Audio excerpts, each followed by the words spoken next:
할렐루야. 네. 하나님을 신령과 진정으로 예배하기를 원하는 마음으로 이곳에 모이신 여러분 진심으로 축복합니다. 네. 아바워십 이렇게 하나님께 온전한 마음으로 나온 자들에게 하나님께서 이 시간 충만한 은혜를 갑절로 베푸실 줄 믿습니다. 네, 오늘은 또 새롭게 집사님들께서 찾아 방문하셨는데요. 또 하나님께서 예비하신 특별한 은혜가 있을 줄 믿습니다. 우리가 예배자로 섰습니다. 네. 예배자로 섰다는 것은 우리의 정체성이고 하나님께서 우리를 자녀로 삼으신 그 은혜를 충만하게 누리는 바로 그것입니다. 이 시간 우리가 하나님께 예배자로 나왔습니다. 하나님 우리의 예배를 받아주시옵소서 고백하며 이 시간 찬양하며 나아갈 텐데요. 우리의 마음과 온전한 생각을 드리며 함께 나아가겠습니다. 함께 고백하며 나아가겠습니다. 나는 하나님을 예배하는 나는 하나님을 예배하는 예배자입니다.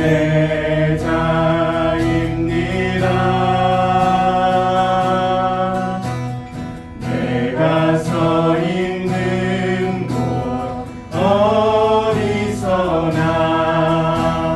하나님을 예배합니다.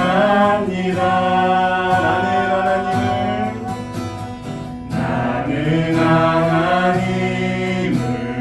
예배하는 예배자입니다. 이것이 우리의 고백입니다. 내가 서 있는 곳 어디서나 하나님을 예배합니다. 내 영혼 거룩한 은혜를 향하여 내 마음 완전한 하나님 향하여 이곳에서 바로 이 시간 하나님을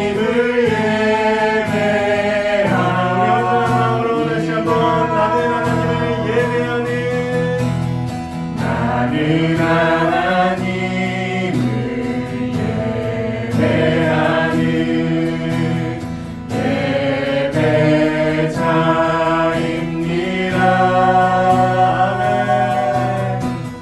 내가 서 있는 곳 어디서나 하나님을 예배합니다. 내 영혼 거룩한 은혜를 향하여 내 마음 완전한 하나님 향하여 이곳에서 바로 이 시간 하나님을 예배합니다. 내 영혼 거룩한 은혜를 향하여 내 마음 완전한 하나님 향하여 이곳에서 바로 이 시간 하나님을 예배하는 자에게 충만한 은혜를 부어주실 줄 믿습니다. 내 영혼 거룩한 은혜를 향하여 내 마음 완전한 하나님 향하여 이곳에서 바로 이 시간 하나님을 예배하는 목소리로 고백합시다. 내 영혼 거룩한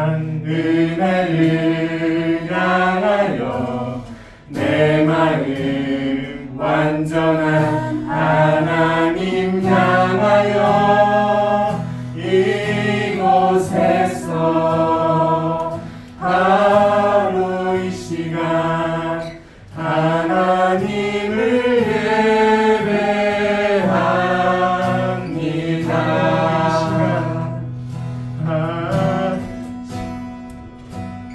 하나님을 예배합니다.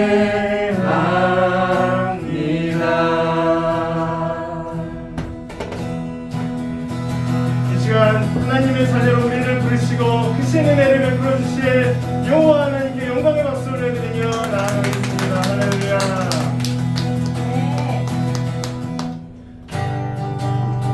지금 이 시간 생수의 강물을 흘러보내주실 주님을 힘차게 찬양하며 나아가겠습니다. 주보자로부터 물이 흘러 닿는 곳마다 새로워지네.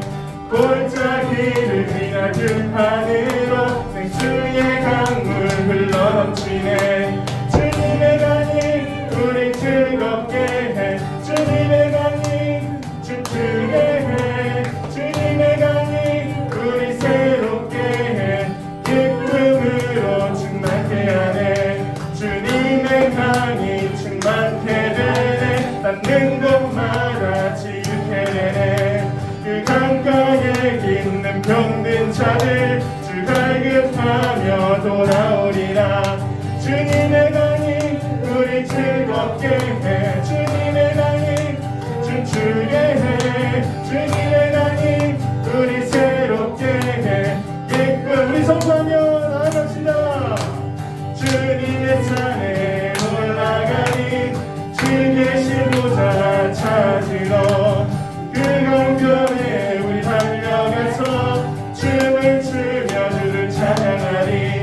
주님의 강이 우리 즐겁게 해. 주님의 강이 춤추게 해. 주님의 강이 우리 새롭게 해. 기쁨으로 충만 주님의 강이 우리 즐겁게 해. 주님의 강이 춤추게 해. 주님의 강이 우리 새롭게 해. 기쁨으로 충만케 하네.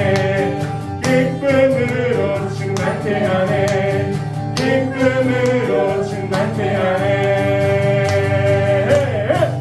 찬양하세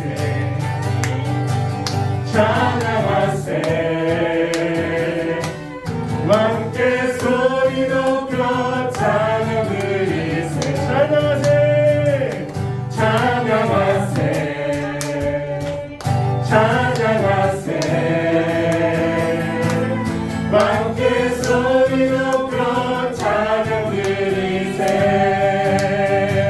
찬양 받기에 합당하신 주님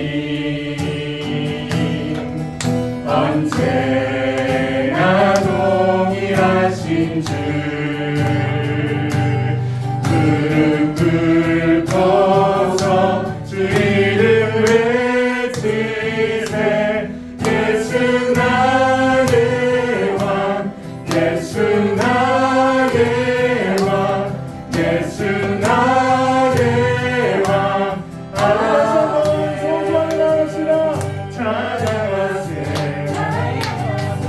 찬양하세 찬양하세 함께 소리 높여 찬양 드리. 찬양하세 찬양하세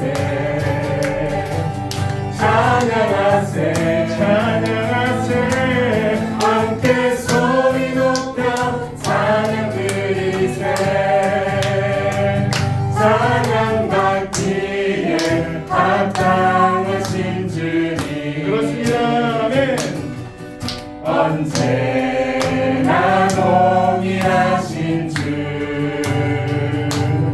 무릎 꿇고서 주 이름 외치세. 예수 나의 왕 예수 나의 왕 예수 나의 왕.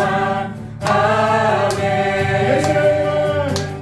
예수 나의 왕 예수 나의 왕 예수 나의 왕.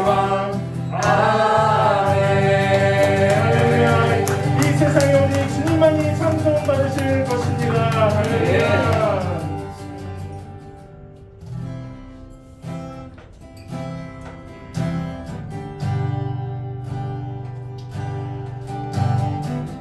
노력이 아닌 주 예수 그리스도께서 우리의 죄를 대신하여 십자가에 들리시고 우리는 주 예수님의 그 은혜로 말미암아 구원을 받았습니다. 이 세상에서 정말 값진 것 하나, 바로 구원, 바로 그 구원을 주신 하나님께 이 고백이 절실하게 필요한 시대입니다.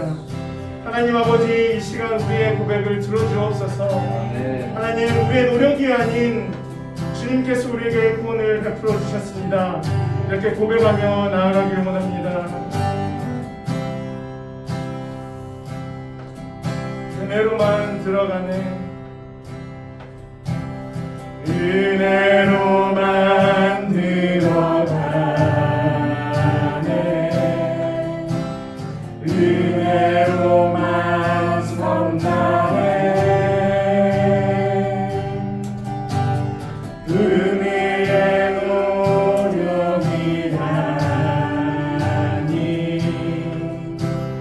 어린 양의 보혈로 그분의 인체 가운데 오라 하시네.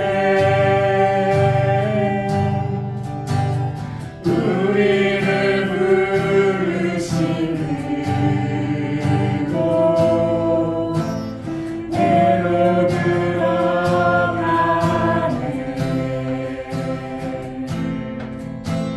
주님의 은혜 범죄한 우리가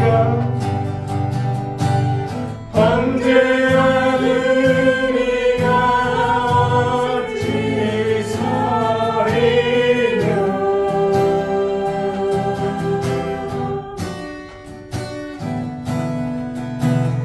어린 양의 보혈이 깨끗해 하시네. 다시 한번 고백하겠습니다. 어린 양의 보혈이 범죄한 우리가 어찌 서리뇨.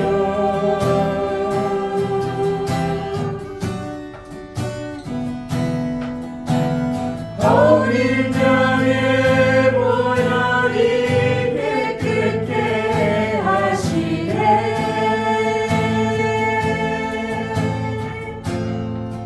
은혜로만 들어가네, 은혜로만 들어가네, 은혜로만 선가네. 우리의 노력이 아닌 어린 양의 보혈로 그분의 인체 가운데 오라 하시네. 우리를 부르신 그곳 내로 들어가네.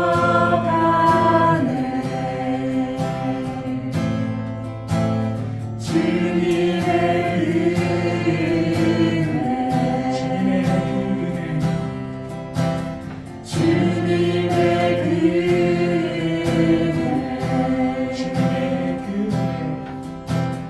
주님의 은혜. 지금 이 시간 기도하며 나아가겠습니다. 하나님 아버지께서 이 시간 우리가 은혜로 구원을 받고 이 시간 예배하고 있음을 고백하게 하실 줄 믿습니다. 하나님 아버지, 말씀이 그 은혜를 아는 지식으로 가게 하여 주시옵고 이 시간 우리가 온전히 하나님의 말씀을 들을 수 있도록 인도하여 주옵소서. 하나님 아버지, 하나님의 말씀이 땅에 떨어지지 아니하고 주의 말씀을 우리의 삶에 온전히 드리는 하나님의 자녀되게 하여 주옵소서. 이 시간 말씀과 하나님의 은혜를 구하며 나아가겠습니다. 주여.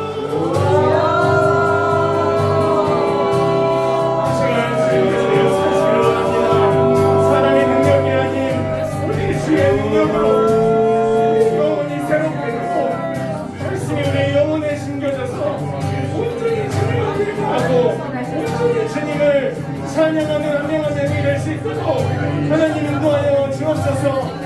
우리의 상황이 우리의 하나님을 향하지 못하게 마음을 굳게 만든다 할지라도 하나님의 자녀가 이미 주 예수 그리스도의 이름으로 오직 멸망했습니다. 주 예수 그리스도의 권세에 이미 모두 무릎 꿇었습니다. 오직 여호와 하나님 사탄의 권세를 물리치신 주님을 찬양하오니 하나님 주여 역사여 주셔서 이 시간 예배드리는 한 명 한 명이 백명 천명의 군사 같은 하나님의 자녀가 되게 주시옵고 이 시간 말씀을 드립니다. 하나님 백명 천명을 구원하는 주의 구원의 도구로 사용될 수 있도록 인도하여 주옵소서. 하나님 오늘 기만나는 조사 하나님의 말씀을 전합니다. 주님께서 성령 충만함을 허락하여 주시고 그 입술에 본능을 허락하여 주셔서 하나님 우리가 그 말씀을 지식으로 깨닫고 또 삶의 정연하시고 하나님 날마다 그 말씀을 묵상할 수 있는 힘이 길러지는 놀라운 말씀이 되게 하여 주시옵소서. 하나님 우리 모두가 은혜와 보존하기를 원합니다. 하나님 사각지대가 없게 주옵소서. 하나님 우리가 은혜받기를 원하오니 주님께서 성령의 충만함으로 인도하여 주옵소서. 그렇게 일하실 주님을 찬양합니다.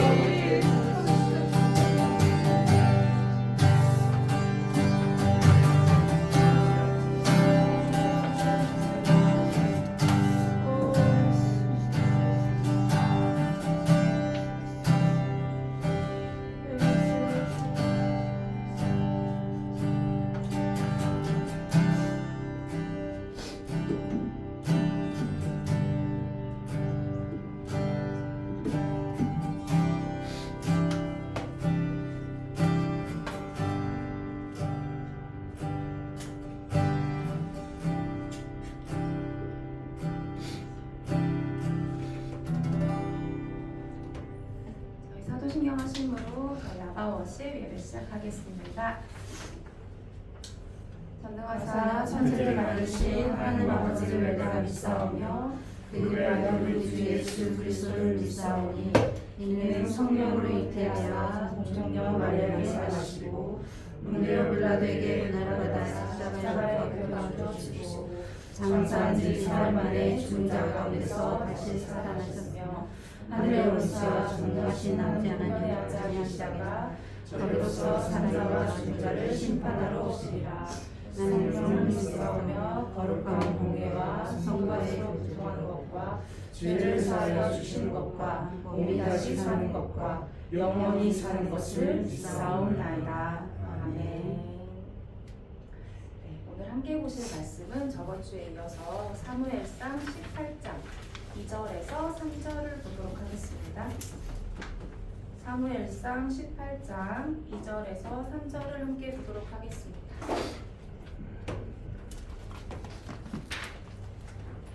필기하실 게 많을 수 있으니까 필기할 수 있는 받침을 앞에 가져다 대시면 좋을 것 같아요. 네. 찾으셨으면 저희 함께 합독하도록 하겠습니다. 그날에 사울은 다윗을 머무르게 하고 그의 아버지의 집으로 다시 돌아가기를 허락하지 아니하였고 요나단은 다윗을 자기 생명같이 사랑하여 더불어 명을 해줬으며. 아멘. 제가 기도하겠습니다. 사랑하는 주님 아버지, 오늘도 이렇게 주께서 복된 날을 허락하시고 또 우리를 주의 말씀을 듣는 자리 가운데 인도하여 주심에 기쁜 감사를 드립니다. 아버지 하나님, 모든 게 은혜임을 우리가 고백합니다. 아버지 은혜가 아닌 게 없사오니 아버지 그 은혜가 무엇인지 우리가 호흡하는 이 호흡마다 깨달아 알게 하시고 아버지 그 은혜에 감사함으로 반응하는 삶을 우리 모두 살아낼 수 있도록 주께서 은혜 베풀어 주시옵소서. 아버지 오늘 말씀을 통하여서 아버지 하나님께서 우리에게 베풀어 주시는 그 은혜가 약속 가운데 어떻게 나와 있는지 배우기를 원합니다.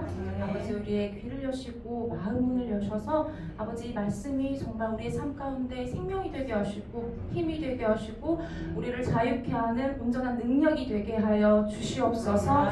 아버지 또 주님의 지상 명령이 땅끝까지 복음을 전파하라는 말씀에 쓰임받는 성도가 되기를 소망하는 성도가 될 수 있도록 인도해 주심에 감사하는 기도 제목이 있습니다.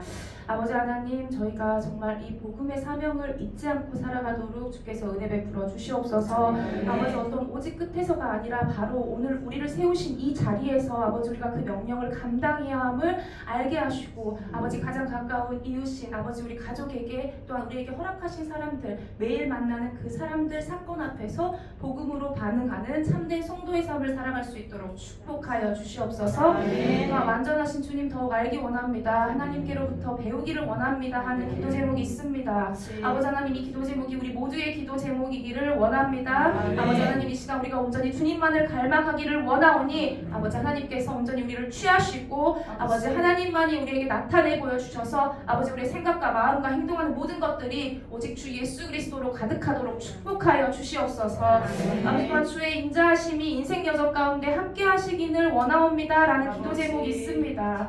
아버지 하나님 주님과 함께 하심이 아버지 구원임을 아버지 우리가 고백합니다. 아버지 우리가 어느 순간도 주님과 떨어져 있지 않고 분리되지 않고 아버지 함께 있음을 아버지 우리가 알고 살아갈 수 있도록 도와주시고 아버지 주님과 그 함께하는 능력이 이 인생 가운데에 주의 인자하심으로 계속해서 나타날 수 있도록 축복하여 주시옵소서. 아버지 이 시간 주께 올려드립니다. 주께서 기뻐 받아주시고 주의 뜻대로 기쁘게 사용하여 주옵소서.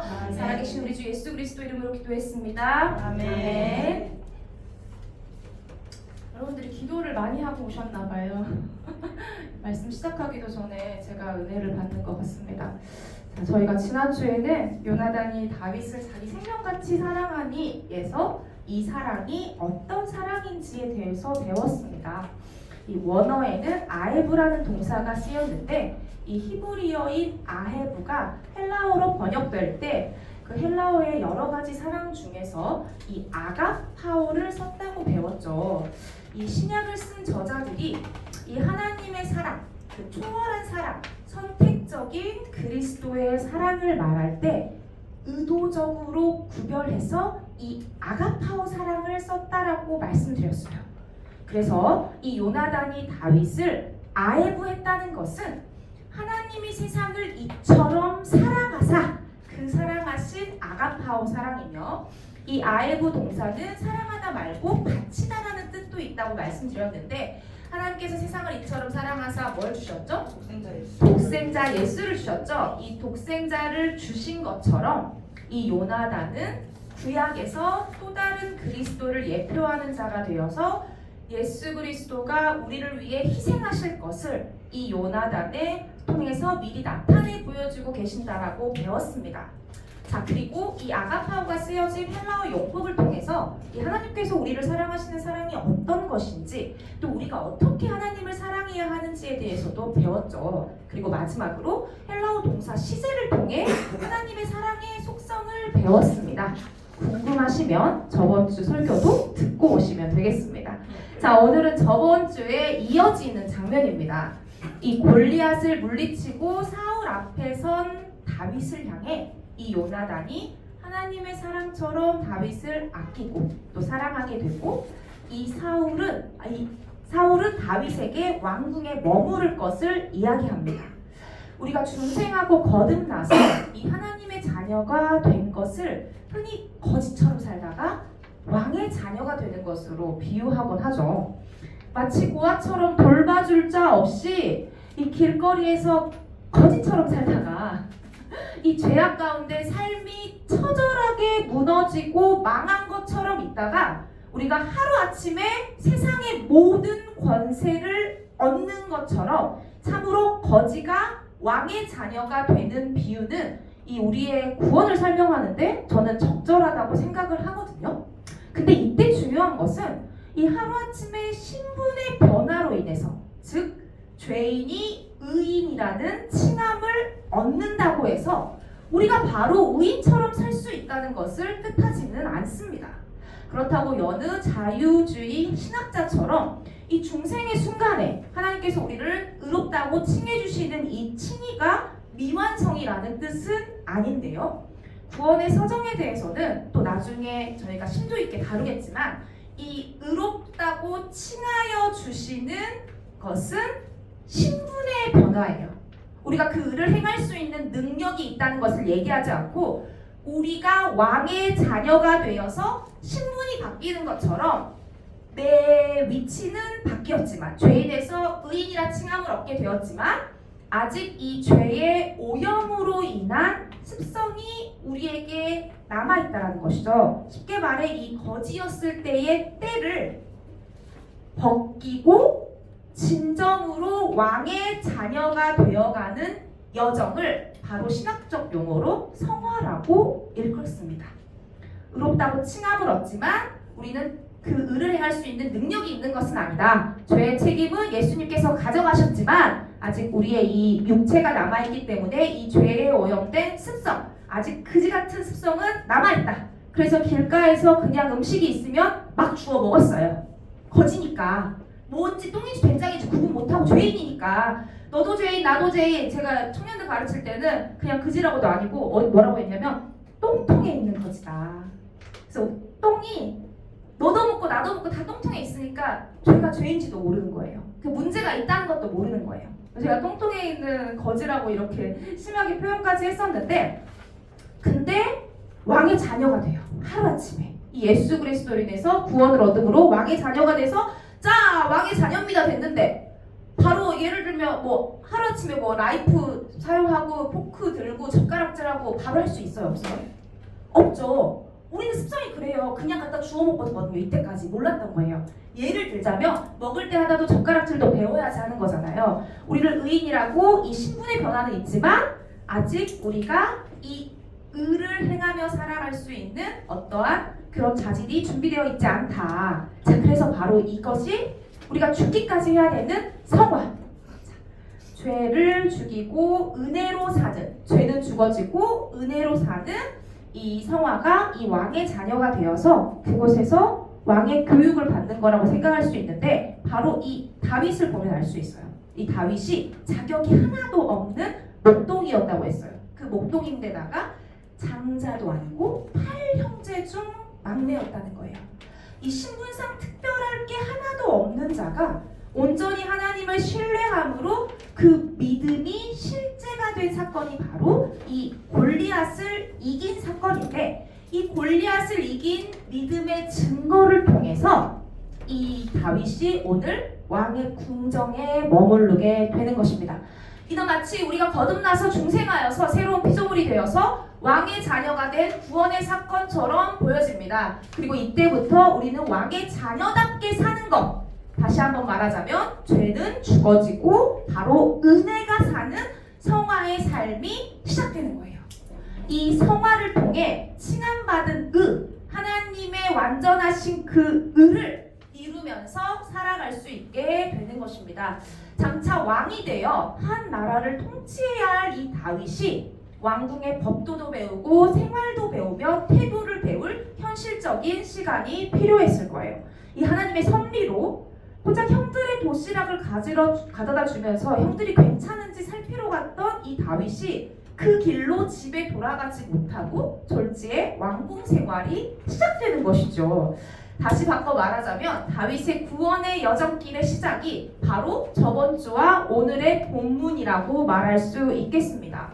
이 다윗이 실제로 언제 거듭났는지는 알 수 없지만 그의 믿음이 공개적으로 나타난 이 골리앗 싸움에서 시작한다면 다윗이 참으로 하나님의 자녀임이 만 세상의 증거가 되고 또 하나님의 자녀로 살아가는 첫 걸음에서 이 18장 1절에 하나님은 요나단을 통해 다윗을 향한 하나님의 사랑을 나타내셨고, 또 오늘 본문을 통해서 다시 한번 요나단이 자기 생명같이 사랑하였다는 표현을 재차하면서 그 사랑을 강조해 주시고요. 그리고 이 사랑 때문에 더불어 언약을 맺었다라고 증언합니다.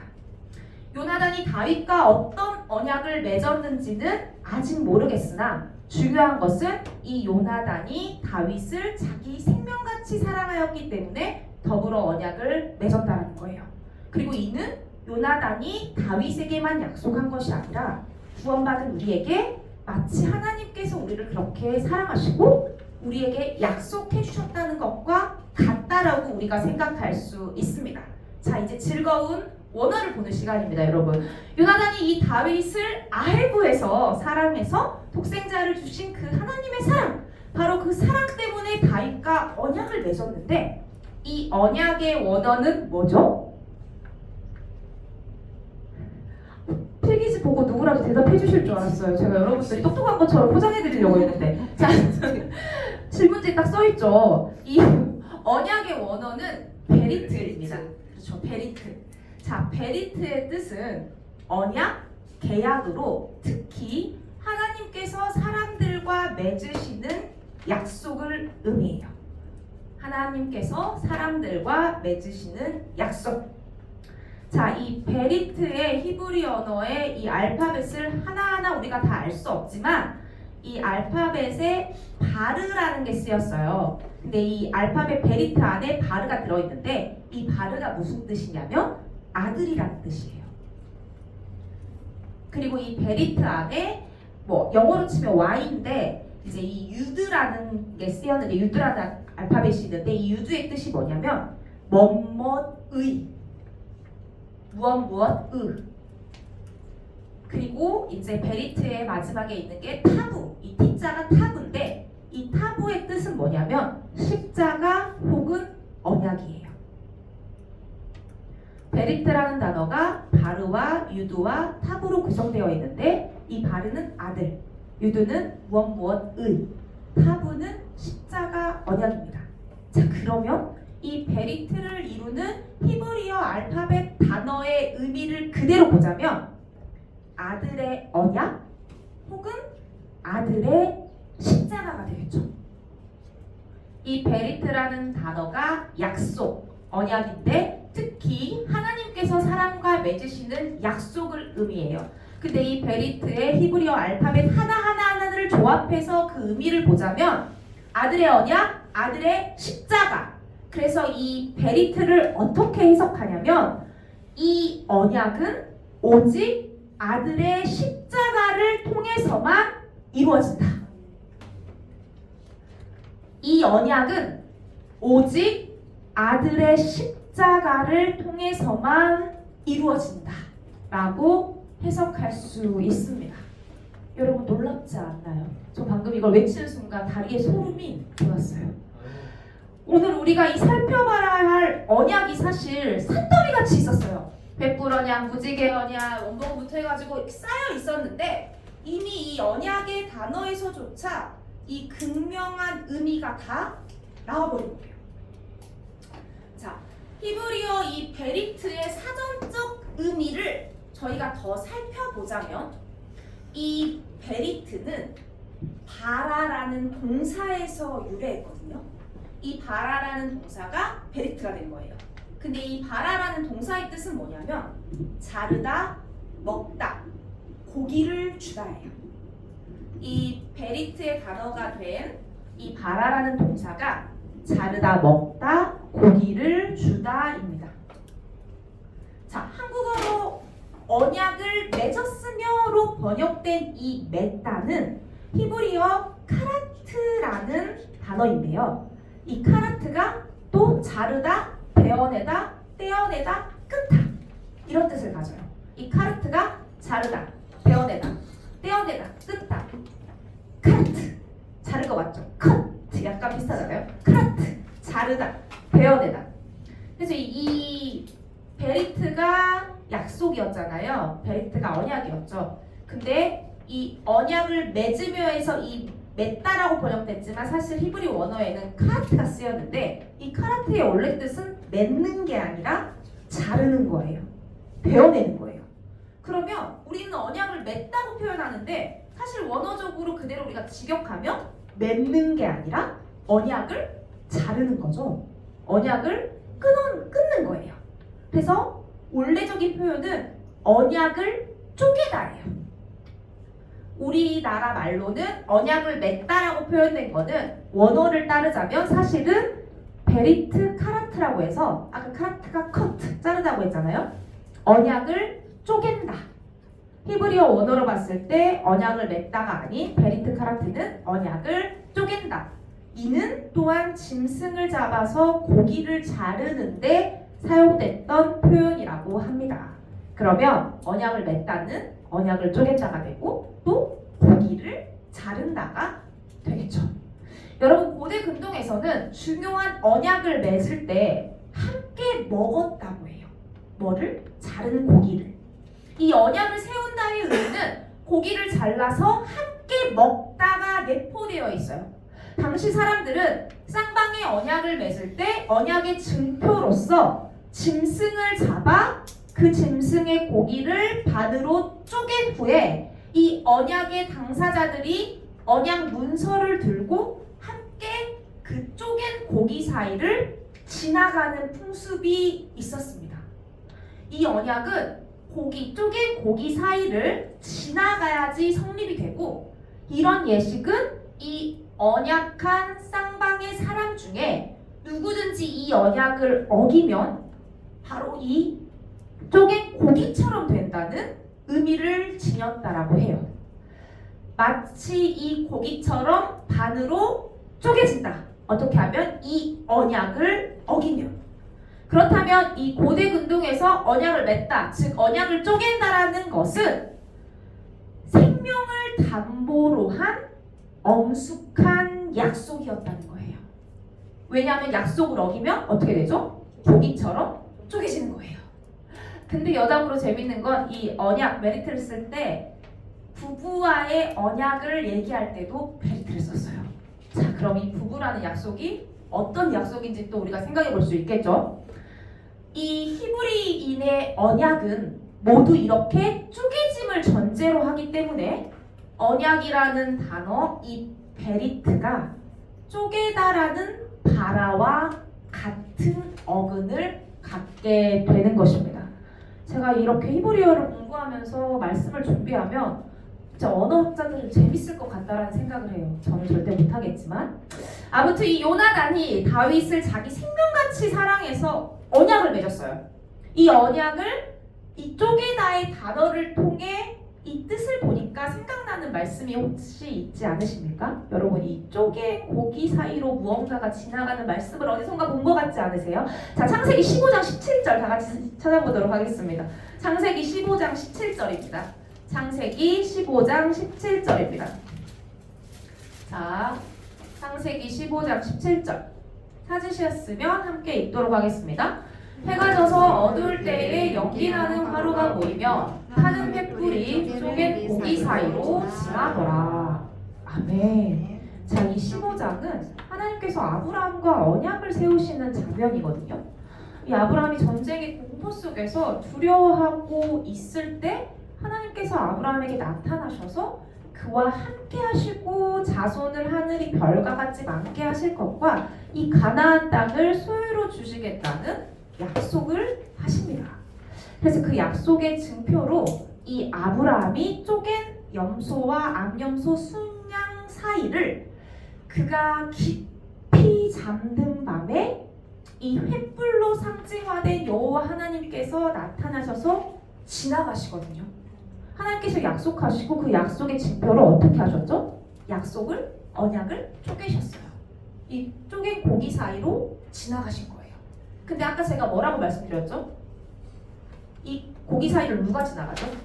이 약속을 함께한 쌍방의 사람, 이 약속을 함께한 사람이 같이 지나가는 거예요. 근데 여기서 아브라함이 지나갔나요? 아니죠. 바로 아브라함이 잠들었을 때 이 횃불만 쪼갠 고기 사이로 지나가는 거예요. 여기서 만약에 아브라함이 깨어 있어서 이 고기 사이로 같이 지나갔다면 아브라함은 어떻게 됐을까요? 쪼갠 고기처럼 됐을 것입니다. 왜 그렇죠? 아브라함이 하나님과의 약속을 어겼기 때문입니다. 하나님은 그거를 아셨겠죠. 그래서 이 아브라함을 잠들게 하시고 그 잠든 밤에 본인으로 상징하된 이 횃불만 지나가시는 거예요. 여러분, 이는 하나님께서 아브라함이, 즉 이스라엘 백성이, 그 민족이 이 언약을 깨더라도 그 책임을 하나님께서 지신다라는 의미예요. 실제로 다음 장에 이 하갈을 통해 이스마엘을 출산하였던 아브라함이나 그 이후에 숱한 이스라엘 백성들은 계속해서 하나님과의 언약을 어기고 이방신을 쫓고 우상을 섬기고 하나님을 신뢰하지 않고 자기 소견이 옳은 대로 살면서 이 하나님 앞에서 계속 범죄하는 거예요. 하나님과의 약속을 깨트리는 거예요. 하지만 이 횃불 언약처럼 이 쪼갠 고기 사이로 하나님이 지나가심과 같이 이 언약이 깨진 모든 책임을 우리 하나님이 지시는 것입니다. 여러분, 하나님께서 마치 저 쪼갠 재물처럼 되신다는 것이에요. 어떻게 그렇죠?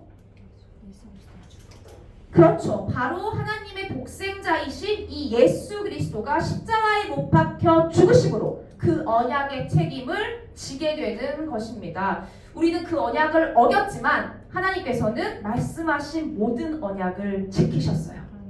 하지만 우리의 언약 어김으로 인해서 또한 그 책임까지도 하나님께서 모두 가져가셨습니다. 여러분, 어떻게 이런 일이 있을까요? 그렇기 때문에 우리는 이를 은혜라고 부르죠. 약속하신 분께서 약속을 성취하시고 그 약속을 저버린 책임까지도 가져가시는 것. 자격 없는 자에게 값없이 베푸시는 것. 그래서 이 횃불 언약을 다른 말로 은혜 언약이라고 합니다. 오늘 본문에서 요나단이 이 다윗에게 이러한 언약을 맺는 것, 바로 그 자체가 은혜예요. 이 다윗을 사랑할 이유도, 이러한 언약을 맺을 이유도 전혀 없음에도 불구하고 마치 하나님이 우리를 사랑하신 것처럼 사랑하고 이 하나님께서 우리와 맺어주신 언약처럼 이 은혜 언약을 다윗과 맺음을 통해서 이 요나단이 다윗에게 무엇을 주는지는 또 다음 시간에 살펴볼 텐데, 오늘 언약을 맺다, 이 언약을 쪼개다의 본문의 베리트 카라트의 표현을 따라 이 표현이 가장 잘 나타난 은혜의 횃불 언약의 의미를 우리가 더욱더 살펴보면서 저희가 오늘 처음 배웠던 이 베리트 언약의 단어의 알파벳 풀이를 떠올리면 좋겠어요. 이 베리트 단어 자체가 갖는 의미가 아까 뭐였죠? 알파벳 하나하나를 살펴보니 아들의 언약, 아들의 십자가. 그래서 이 언약은 오직 아들의 십자가를 통해서만 이루어진다 라고 말씀드렸어요. 하나님께서 구약에서 약속하신 그 언약의 책임을 이 신약에 와서 아들 예수 그리스도의 십자가 대속을 통해 다 지신 거예요. 이 횃불 언약이 십자가 상에서 쪼개어진 우리 주 예수 그리스도, 하나님의 영원한 산 제물 대신 이 십자가의 그리스도를 예표하고 있습니다. 이 언약을 쪼개다, 고기를 쪼개다, 예수님께서 십자가에서 어떻게 그 책임을 다하셨죠? 그 육신이 죽어짐으로 마치 제물들처럼 목숨만을 바쳐서일까요? 우리 예수님의 육신이 쪼개지셨나요? 아니죠. 제가 남편이랑 이동 중에 의도치 않게 이 극동 방송을 자주 듣게 되는데요. 그 마음을 찌릿찌릿 불편하게 만들고 미간이 찌푸러지게 만드는 설교를 들은 적이 있어요. 그 설교의 결론이 어떻게 났는지는 사실 모르겠지만 듣다가 돌려버려서요. 근데 어떤 목사님이 이 예수님의 십자가 사건을 얘기하면서 뭐라고 하셨냐면, 그 육체가 고통을 당하고 상함이 당한 것이 얼마나 심한지에 대해서 말씀하셨는데, 자신의 기준에서는 그보다 더 치욕스러웠을 것이 바로 왕이신 하나님께서 속옷만 입고 십자가에 달린 게 아닐까 한다는 말씀을 하신 거예요. 이 저희 세대는 시각적으로 그 십자가에서 육체적 고통을 당하신 예수님에 대해 영화 패션 오브 크라이스트를 통해서 보았잖아요. 이제 그 영화가 얼마나 성경적인지 아닌지에 대해서 우리가 오늘 논할 수는 없지만, 흔히 우리가 그 치러야 할 죄값의 크기, 무게, 그것들이 어떠한가 이걸 얘기할 때 이 예수 그리스도께서 십자가에 달리기까지 당하신 수치와 모욕, 고통, 그리고 그 십자가에 달리신 고통의 크기와 견주려고 해요. 우리 예수님께서 이렇게 고통을 당하셨으니까, 이렇게 아프셨으니까 우리 죄값이 얼마나 큰지 알겠지? 이렇게 얘기를 하잖아요. 근데 여러분 혹시 그 고통이 어느 정도인지 잘 설명한 글을 읽어보신 적 있습니까? 예수님이 십자가에 달리시기 전에 그 태형을 당한 것으로 알려져 있거든요. 근데 그 당시 이 로마의 태형은 채찍질만이 아니라 주먹질도 병행되었다라고 해요. 수치스러운 일이죠. 그리고 그 태형에 사용된 이 소가죽 채찍은 쇠구슬과 뼈 조각이 끝에 달려 있어서 아마 예수님의 등은 십자가에 달리기 전부터 근육과 힘줄이 밖으로 드러날 정도로 너덜너덜해졌을 것으로 추측하는 의견이 있습니다. 이 채찍질만으로도 이미 출혈이 심각했을 것으로 추정하고 있고요. 그래서 지고 가던 십자가에 넘어지기를 반복했을 걸로 보고 있죠. 이제 그 상태에서 십자가에 달리면 어떻게 되냐면 가슴 근육에 가해진 충격 때문에 이 폐가 닫혀서 숨을 들이쉬게 된다는 거예요. 숨이 들이쉬면 숨을 내쉬어야겠죠. 그럼 숨을 내쉬려면 이 못에 박힌 손목과 발을 움직여서 몸을 들어 올려야 했을 거라고 합니다. 그러면 뒤에 이미 다 너덜너덜해진 이 찢어진 등은 거친 나물결에 계속해서 긁히는 것을 반복했을 거예요. 그리고 또 다시 숨을 들이쉬기에 몸을 또 느려뜨려야 했을 것입니다. 그렇게 계속 숨을 들어쉬고 내쉬기를 반복하다가 완전히 지쳐서 숨을 쉴 수 없게 됐을 거예요. 천천히 질식함으로써 숨을 쉴 때마다 그 고통을 감당하며 죽음을 맞이하게 됐다는 거예요. 이 손톱 옆에 삐죽 나오는 걸 뭐라고 하죠? 이게 각질인가요? 뭐죠? 큐티클? 이것만 이렇게 잘못 뜯어도 되게 아프죠. 생각만 해도 아프죠. 저희는 그래요. 이것만 뜯어져도 너무 아픈데 이렇게 육체를 입은 사람이 감당하기 어려울 정도의 고통보다 더한 고통이 이 십자가에서 있었다면 여러분 어떻게 하시겠습니까? 그 고통이 아까 그 목사님처럼 왕이신 우리 주님께서 속옷 차림으로 대중이 보는 그 십자가에 있었다는 수치는 아니겠죠. 여러분 제가 이렇게 예수님이 십자가에 달리신 고통을 조금 적나라하게 풀어서 말씀드렸는데 하나님께서 창세기에서 이 아브람에게 약속하실 때 쪼갠 고기 사이를 홀로 지나가셨잖아요. 그래서 이 약속을 어긴 이스라엘 백성들 그리고 바로 오늘 지금 여기 있는 이 나의 죄값을 지시기 위해서 그 책임을 십자가에서 다 하셨어요. 바로 우리 예수님이 그 짐승들처럼 쪼개지신 거예요. 여기서 이 쪼개지신 게 뭐냐면 바로 이때 그리스도께서는 죄와 죽음 때문에 하나님과 쪼개지셔야 하는 고통을 겪게 되신 것입니다.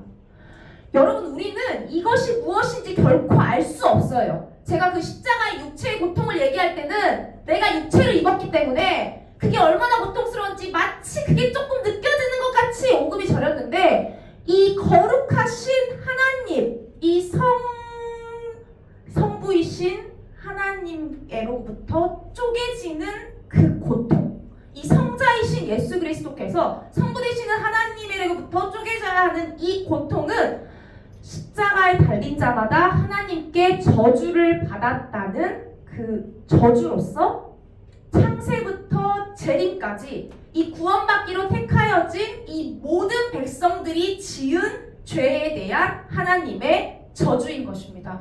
여러분 이 저주의 무게를 감히 우리가 상상이나 할 수 있겠습니까? 이 예수님이 임종하시기 전에 90쯤 소리를 질러 말씀하세요. 엘리 엘리 라마 사박다니 나의 하나님 어찌하여 나를 버리셨나이까. 여러분 인간이 느낄 수 있는 그 어떤 고통으로도 창조주 하나님의 성부와 이 성자가 찢겨지는 이 쪼개지는 분리되는 그 고통과 비교될 수 없을 것입니다. 여러분 우리는 그거를 감히 상상조차 하지 못해요. 인류가 시작된 이 태초부터 종말까지 구원받기로 작정된 이 죄인의 모든 죄를 단번에 한 사람에게 그 모든 죄의 책임이 지어진 거예요. 이 죄에 대한 책임은 나눠져서 오늘 아프고 내일 아프고 모레 아프고 그게 아니라 단 한 번에, 그리고 여기 있는 사람이 백진장도 맞으면 낫죠. 여러 사람이 나눠 가진 게 아니라 그 모든 저주가 단 한 번에 한 사람에게 지어진 것입니다.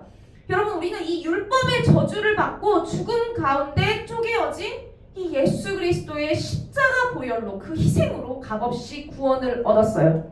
이 위대한 구원이 어떤 구원인지 여러분 오늘 베리트 언약을 통해서 이 말씀하시는 하나님을 정말 찬양합니다. 여러분 아멘. 이 베리트 단어가 동사 바라에서 나왔다고 말씀드렸죠. 이 바라는 자르다, 먹다, 고기를 주다라는 뜻도 있지만 태초에 하나님이 천지를 창조하시다 할 때 이 창조하다라는 동사도 바라를 써요. 창조하다가 바라인데 이 바라는 자르다, 먹다, 고기를 주다라는 뜻도 있다는 거예요. 근데 하나님께서 천지를 창조하실 때 어떻게 창조하시죠?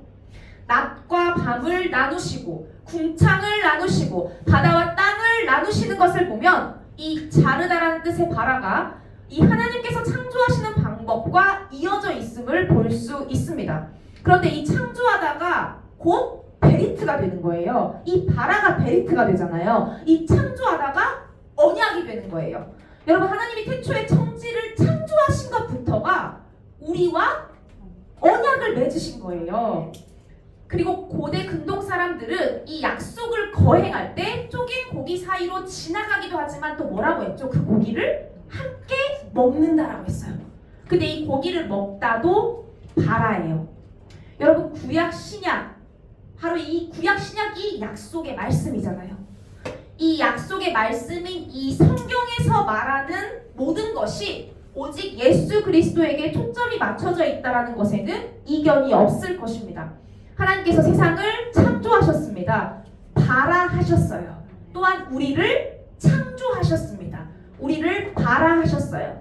이는 오직 우리는 예수 그리스도의 십자가를 통하여서 이 하나님의 약속의 말씀, 그 언약의 성취에 참여할 수 있으며 그 언약의 책임을 떠나 이 영원한 예수 그리스도의 식탁에 참여할 수 있게 되는 것입니다. 그리고 바로 이 모든 것이 오직 예수, 오직 은혜로만 가능하다는 사실입니다. 왜냐하면 이 하나님의 창조가 그렇고 하나님께서 우리에게 하신 언약의 속성이 그렇고 그 언약의 결과로 우리를 주의 식탁에 참여하게 하신 그 구원이 그렇기 때문입니다. 여러분 제가 좋아하는 조나단 에드워즈라는 신학자가 그의 책에 이 해당 본문에 대해서 이렇게 소개를 해요. 모든 희생제사와 마찬가지로 그 제사도 그리스도의 희생제사를 상징했습니다. 먼저 연기나는 화로가 희생제물 사이로 지나간 것은 그리스도의 고난을 상징하지만 이어서 밝은 빛을 내면서 타는 횃불이 지나간 것은 그리스도의 고난 다음에 오는, 그리고 고난으로 말미암아 주어지는 영광을 상징합니다. 여러분 오늘 우리가 이 말씀을 통해서 고난으로 말미암아 주어지는 영광을 바라보며 나아가기를 원합니다. 여러분 요나단은 다윗과 언약을 맺고 그 언약을 성실하게 수행했어요. 그는 비록 전쟁터에서 사울과 함께 죽게 되지만 이 다윗을 향한 사랑을 저버리지도 않고 이 아버지 되는 사울에게 있어서 자식의 도리도 저버리지 않고 아주 영광스러운 죽음을 맞이합니다. 여러분 하나님께서 우리를 창조하셨습니다. 그리고 우리에게 영원을 약속하셨습니다. 그 약속을 거행하시기 위해서 친히 예수 그리스도께서 우리를 대신하여서 이 약속을 어긴 책임을 다 지셨습니다. 여러분 우리가 매일의 삶에서 이 약속, 베리트를 기억하며 매일 하나님의 식탁에 참여되어서 그 구원의 기쁨을 누리고 오직 은혜 가운데 오직 감사로 살아가기를 소망합니다. 여러분 우리가 당할 고난이 이 죄로 인한 환난과 시험이 아니라 오직 그리스도를 위한 거룩한 고난이기를 바라며 이 복음으로 인한 고난으로 말미암아 주어지는 그 영광을 보는 인생들이 되기를 축복합니다. 기도하겠습니다. 사랑하는 주님 아버지, 오늘 또 사무엘상 말씀을 통하여서 베리트, 언약에 대해 배웠습니다. 아버지 하나님께서 이 베리트라는 단어를 통해서도 아들의 언약, 또 십자가의 언약, 그래서 오직 우리 주 예수 그리스도를 통해서만 우리가 구원을 받을 수 있음을, 또 그 언약의 책임으로부터 자유할 수 있음을 나타내 보이셨습니다. 아버지 하나님, 우리를 만드신 그 주님의 목적에 맞게 살아가는 우리 모두가 되기를 축복하기를 원합니다. 아버지 하나님, 그 언약 가운데 우리가 살아가기를 원합니다. 아버지 하나님, 우리가 그 언약의 유익이 그 하나님의 식탁에 참여되는 자로서 우리가 매일매일 그 복음의 기쁨을 누리며 살아갈 수 있도록 축복하여 주시옵소서. 아버지, 또한 우리가 주의 성실하심을 닮아 아버지 그 언약의 말씀을 매일 묵상하고 또 상고하며 또 우리의 살아갈 힘으로 또 세우며 나아가기를 원합니다. 아버지, 말씀과 기도 가운데 성령 충만으로 늘 깨어있게 하시고 아버지, 예배 시간을 또한 복되게 하사 이 예배를 통해서 아버지 우리가 구원의 기쁨을 또 그 감격을 회복하는 귀한 은혜의 자리로 계속해서 인도하여 주시옵소서. 살아계신 우리 주 예수 그리스도 이름으로 기도했습니다.